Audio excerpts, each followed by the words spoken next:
E aí, pessoal, tudo bem?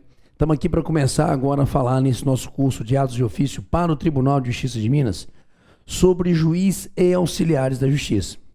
Já viram que é um tema altamente pertinente e que pode, claro, estar aí sendo objeto de cobrança dos senhores. E tem muito tempo que eu não desejo, então fica aqui, ó, desejo de boa sorte a todos que estão aqui com a gente nesse curso, que vocês consigam aí realmente atingir o objetivo e, se Deus quiser, ir muito bem na prova e principalmente gabaritar, não é isso? Atos de ofício, a nossa parte civil. Senhores, juiz. Quando a gente fala em juiz, quando a gente fala em magistrado, na verdade a lei está falando não apenas do juiz de primeiro grau, mas também fazendo referência aos desembargadores, ministros dos tribunais superiores, todos os poderes, deveres, responsabilidade que nós aqui impomos singularmente ao juiz enquanto lei, aplicável é a todos esses que vestem a toga, que são ungidos pelo poder e que representam, consequentemente, o poder judiciário de forma direta. E aí vamos lá, porque o artigo 139 vai estabelecer para a gente que o juiz dirigirá o processo conforme as disposições deste Código, incumbindo, então percebam que a lei processual aqui coloca a ele, juiz, algumas incumbências, alguns atos, algumas prerrogativas, inclusive, que hão de ser dadas, que estão sendo dadas, melhor dizendo, pela lei, ao magistrado, para que o desempenho da sua função seja tudo aquilo que se espera do judiciário. E, nitidamente, a primeira coisa que a lei vem e apresenta para a gente é que compete ao juiz assegurar às partes igualdade de tratamento e isonomia, senhores. Nós temos que garantir que todos esses que no processo estejam, sejam tratados de forma igual. Claro, não uma igualdade formal, porque muitas vezes a lei dá prazos diferenciados, muitas vezes a lei dá a oportunidade do cidadão solicitar e ter um ato processual realizado sem o pagamento de custas, por exemplo, nas situações de gratuidade. Mas isso são situações que impactam dentro do princípio da isonomia, porque a isonomia pressupõe que eu dê tratamento igual e, claro, diferenciado àqueles que diferentes são no processo. De qualquer forma, compete a ele, magistrado, como a gente viu, artigo 139, item 1, assegurar às partes essa igualdade de tratamento e também velar pela duração razoável do processo. Senhores, tecnicamente, o que a gente aqui encontra é a preocupação da lei com o resultado útil do processo ao cidadão. Porque de nada adianta aí o cidadão ficar em juízo 10 anos, ter depois o seu direito reconhecido depois de 10 anos, quando muitas vezes aí sequer mais ele tem interesse na efetivação desse direito. Então, quando se fala em duração razoável do processo, nós estamos levando em conta justamente a oportunidade de dar ao cidadão um bom resultado do processo, dentro de um prazo apto a viabilizar ali não apenas a efetivação do direito, mas o gozo desse direito no mundo real, sendo isso um dos grandes problemas e desafios do nosso Poder Judiciário. De qualquer forma, é ele, magistrado, que se incumbe de assegurar às partes igualdade de tratamento, de velar pela duração razoável do processo, prevenir ou reprimir qualquer ato contrário à dignidade da justiça e indeferir postulações meramente protelatórias. Se eu estou no processo, postulando, seja como autor ou réu, e em determinado momento ele, magistrado, verifica que as minhas atitudes são atitudes meramente protelatórias, ou seja, que tendem ali simplesmente a uma extensão indevida do tempo desse processo, compete ao juiz indeferir requisições, requerimentos, solicitações que venham a impactar indevidamente nesse tempo formal do processo. Portanto, senhores, compete ao juiz, sim, indeferir postulações meramente protelatórias e princípio da boa-fé objetiva. É algo que reina hoje, que permeia toda a nossa legislação. Por isso, é função do magistrado prevenir ou reprimir qualquer ato atentatório à dignidade da justiça. Portanto, eu quero que os senhores aqui já tenham uma atenção. Toda vez que a lei vem e fala litigância de má-fé, ou toda vez que a lei vira e fala ato atentatório à dignidade da justiça, até discutiremos algumas coisas dessas no nosso curso ainda, senhores. Vocês têm que chegar à seguinte conclusão: são situações em que o juiz deverá proceder de ofício. De novo, toda vez que nós nos deparemos dentro do nosso ordenamento processual com expressões litigância de má-fé, ato atentatório à dignidade da justiça, você vai partir sempre do seguinte parâmetro: é incumbência do juiz de ofício aplicar inclusive as sanções para esses litigantes de má-fé, para esses que cometem atos atentatórios à dignidade da justiça. Pegamos, tá ali, ó, item 3, prevenir ou reprimir qualquer ato contrário à dignidade da justiça e indeferir postulações meramente protelatórias. Item 4, senhores, determinar. Então aqui também são situações em que o juiz atuará de ofício, ok? Determinar todas as medidas indutivas, coercitivas, mandamentais ou subrogatórias necessárias para assegurar o cumprimento de ordem judicial, inclusive nas ações que tenham por objeto prestação pecuniária. Ordem judicial foi feita para ser cumprida. E a gente vai estudar ainda nesse nosso curso, como eu falei, algumas situações ligadas à litigância de má-fé, outras ligadas a atos atentatórios à dignidade da justiça. E percebam, senhores, toda vez que alguém esteja praticando um ato contrário a ditames de boa-fé processual, de boa-fé objetiva, toda vez que alguém esteja descumprindo ordens judiciais, esse cidadão terá sanções.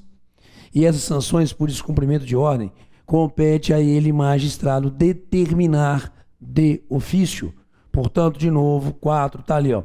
Determinar todas as medidas indutivas, coercitivas, mandamentais ou subrogatórias necessárias para assegurar o cumprimento de ordem judicial, inclusive nas ações que tenham por objeto prestação pecuniária. Pegamos? Senhores, item 5. Nós já observamos ali justamente, dentro de algumas discussões que nós tivemos a respeito desse nosso novo Código de Processo Civil, que princípio da autocomposição rege todo o caminho procedimental hoje. Nós não buscamos mais a construção de um processo que viabilize num melhor tempo substancial a ele, magistrado, proferir ali uma sentença de mérito. E ao proferir essa sentença de mérito, realmente ali dizer o Estado está dizendo qual é o direito. Não. Nós já observamos que o grande caminho que se quer e que se busca em termos de novo direito processual civil é justamente a verificação de que o princípio da autocomposição rege o caminho procedimental nosso e compete ao juiz, independentemente, senhores, daquela audiência, lembram? Lá do artigo 334, aquela audiência preliminar, aonde ali se buscaria tentativa de conciliação ou de mediação, compete ao juiz a qualquer tempo designar novas audiências, novas sessões para a busca da autocomposição. Nesse caso, inclusive, como a lei falou, com auxílio de conciliadores e mediadores judiciais, já que, sem dúvida nenhuma, o grande objetivo dela, nova lei processual, é viabilizar a figura da autocomposição. Compete também a ele, magistrado, dilatar os prazos processuais e alterar a produção, a ordem de produção dos meios de prova, adequando às necessidades do conflito, de modo a conferir maior efetividade à tutela do direito. Senhores, antes de eu continuar nisso aqui, por gentileza, a dilação de prazos previstas no inciso 6 somente pode ser determinada antes de encerrado o prazo regular. Então esse item 6 aqui merece uma primeira atenção nossa nessa parte primeira. Dilatar os prazos processuais.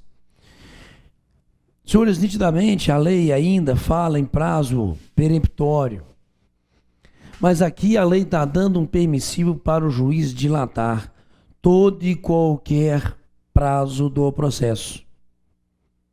Independentemente ali de anuência das partes, essa é a atenção que eu preciso que os senhores tenham. Independentemente de anuência das partes, é possível ao juiz dilatar prazos processuais, de modo, como a lei aqui falou, a uma melhor adequação do procedimento ao conflito. Talvez ali uma complexidade um pouco maior exige ali para um determinado ato, seja ele qual for, manifestação simples, juntada de documentos, contestação, recurso, seja ato que for, o juiz tem o poder, hoje, segundo o nosso novo Código de Processo Civil, de dilatar os prazos processuais. Para isso, necessário que o prazo ainda não tenha se encerrado, ok? Então, por exemplo, se a parte tem, ou as partes têm, 15 dias para uma manifestação, antes de encerrado esse prazo, pode o juiz virar e falar o seguinte: darei às partes mais 5 dias para a prática desse ato processual. E isso pode ocorrer a requerimento de quaisquer delas, mas também, senhores, pelo juiz de ofício. Então, antes de encerrado o prazo, o juiz pode aqui dar uma decisão, ok? Dilatando esse prazo, porque se eventualmente essa decisão surge depois, sinto muito, o prazo já acabou. E aí, então, a gente tem a figura da preclusão. Portanto, ao juiz é justo, é lícito dilatar os prazos processuais. E para isso, ele não precisa da anuência das partes. Claro que ele pode também reduzir prazos, mas para redução tem que ter ali autorização, pacto junto com as partes, porque são elas que são interessadas nos atos processuais a serem realizados. É a elas, partes, que se dá o prazo para a prática de determinado ato. Então, se quiser reduzir, tudo bem. Se a parte anuir a essa redução, tranquilo. Mas, insisto, dilatar prazos processuais, incumbência e poder do juiz para uma devida adequação dos atos a serem realizados e do seu tempo às necessidades próximas daquele processo, desde que o faça antes do término do prazo, sem necessidade, insisto, de anuência das partes. Portanto, voltamos ali, item 6, vai dizer para mim: ao juiz incumbe dilatar os prazos processuais e alterar, como aqui a gente observa, alterar a ordem de produção dos meios de prova.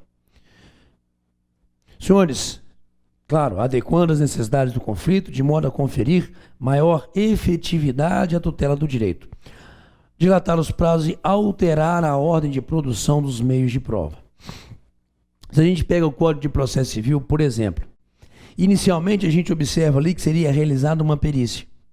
E após a realização da perícia, é que nós teríamos a perícia formal, realmente, é que nós teríamos ali a audiência de instrução e julgamento.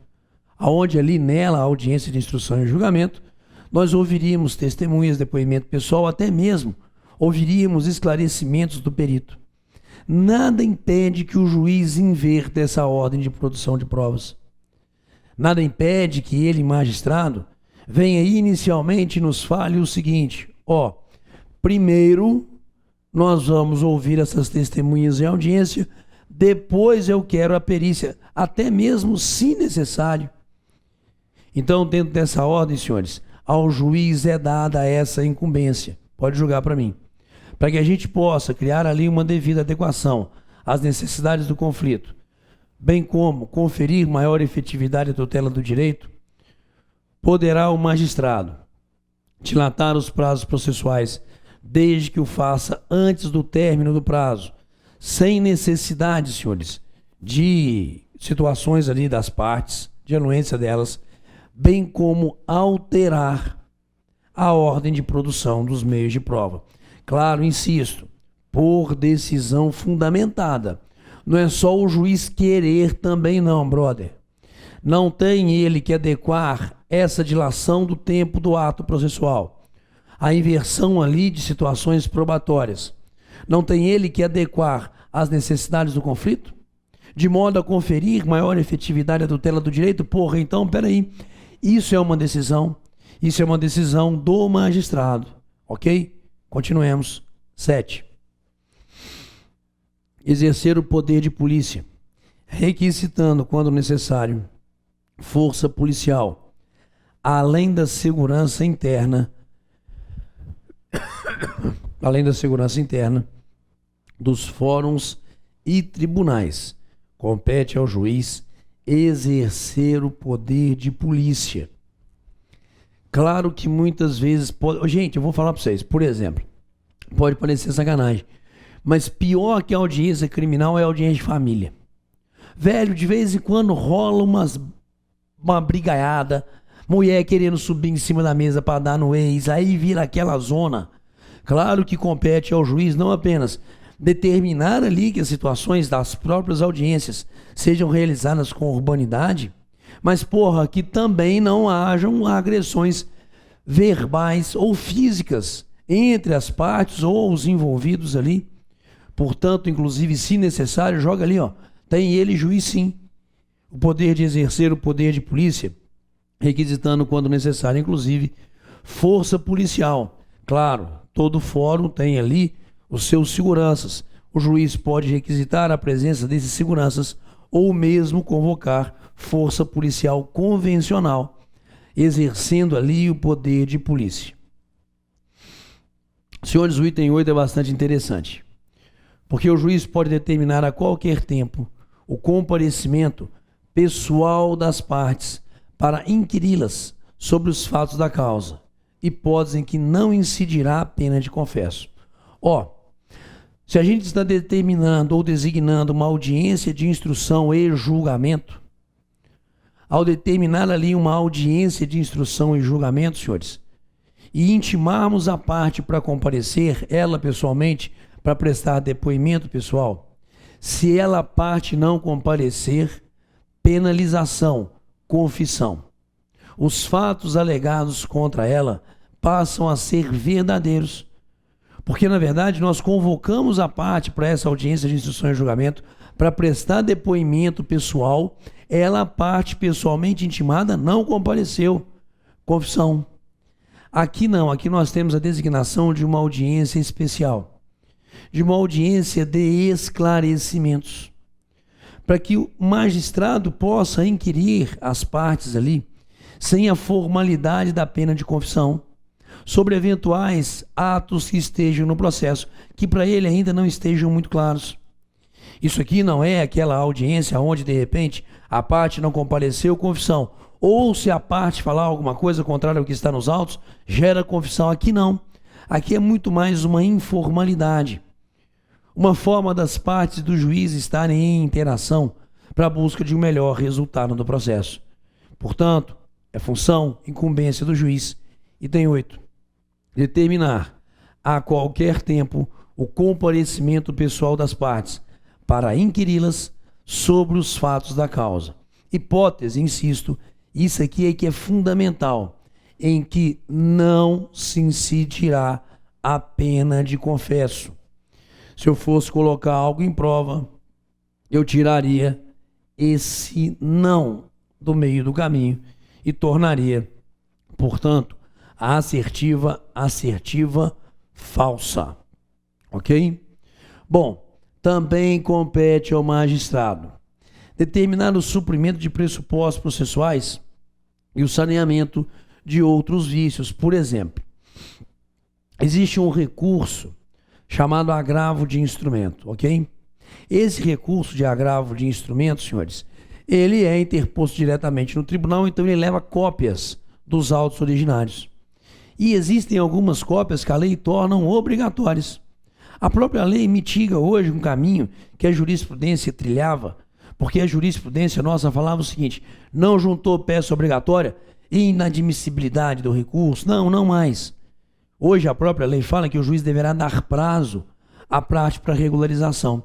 Então, quando se fala que ali o juiz poderá determinar o suprimento de pressupostos processuais, saneamento de vícios, é porque nós buscamos um processo onde, de forma primária, nós busquemos provimentos meritórios, aonde realmente ali o Poder Judiciário possa, saindo fora de situações meramente formais, examinar a situação litigiosa, caso não haja autocomposição, e afirmar ou não a existência de um determinado direito, sem que o processo fique ali empacado ou mesmo extinto, com situações formais que podem ser sanadas, que podem ser devidamente regularizadas.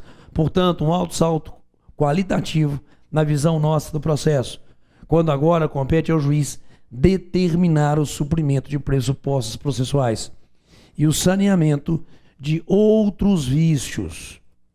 E por fim, item 11. Quando se deparar com diversas demandas individuais repetitivas, oficiar o Ministério Público e, na medida do possível, outros legitimados, para que, se for o caso, possam promover a propositura da ação coletiva a respeito desse assunto.